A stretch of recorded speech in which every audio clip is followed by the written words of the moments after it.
আজকে আপনাদেরকে রান্না করে দেখাবো কোরিয়ান স্টাইলে শুটকি মাছ। কিভাবে খুব মজা করে এই শুটকি মাছটা রান্না করতে পারবেন সেই রেসিপিটি শেয়ার করছি। শুটকি মাছ রান্না করার জন্য এখানে ছোট ছোট শুটকি মাছ নিয়েছি। প্রথমে মাছগুলোকে প্যাকেট থেকে বের করে নিচ্ছি। আমি যে শুটকি মাছটা ব্যবহার করছি এটা কোরিয়ান শুটকি। এই শুটকি মাছের ভিতরে লবণ এবং মাশরুম মিক্স করা আছে। এই শুটকি মাছটা আলাদা করে ধুইতে হয় না, এই মাছটা ধুয়েই প্যাকেট করা থাকে। শুটকি মাছটা একটা সাইডে থাক। এখানে নিয়েছি 2 টেবিল চামচ পরিমাণে ভাজা রসুনের গুঁড়া। রসুনের গুঁড়াটাও একটা সাইডে থাক। এখানে নিয়েছি লাল শাক, লাল শাকটাও একটা সাইডে থাক। এদিকে চুলায় প্যানের ভিতরে বেশ কিছুটা তেল দিয়েছি। তেলের ভিতরে দিয়ে দিচ্ছি 1 কাপ পেঁয়াজ কুচি। পেঁয়াজের ভিতরে দিয়ে দিচ্ছি কিছু কাঁচামরিচ কুচি, দিয়ে দিচ্ছি শুটকি। এখন 1-2 মিনিট শুটকিটাকে ভেজে নিব।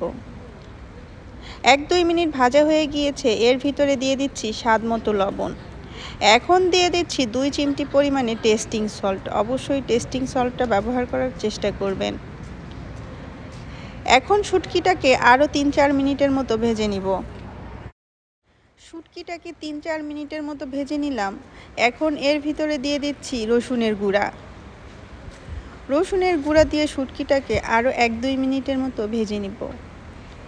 আরও 1-2 মিনিটের মতো রসুনের গুঁড়া দিয়ে শুটকিটাকে ভেজে নিলাম। এখন এর ভিতরে দিয়ে দিচ্ছি কিছুটা পানি।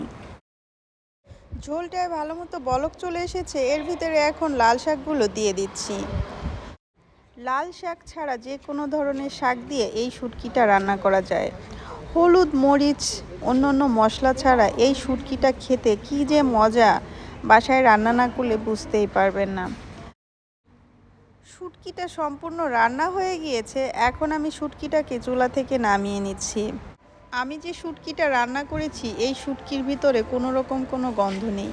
আমার রেসিপিটা আপনাদের কাছে কেমন লেগেছে আমাকে কমেন্টস করে জানাতে ভুলবেন না। আজকে এই পর্যন্ত, সবাই ভালো থাকবেন। আল্লাহ হাফেজ।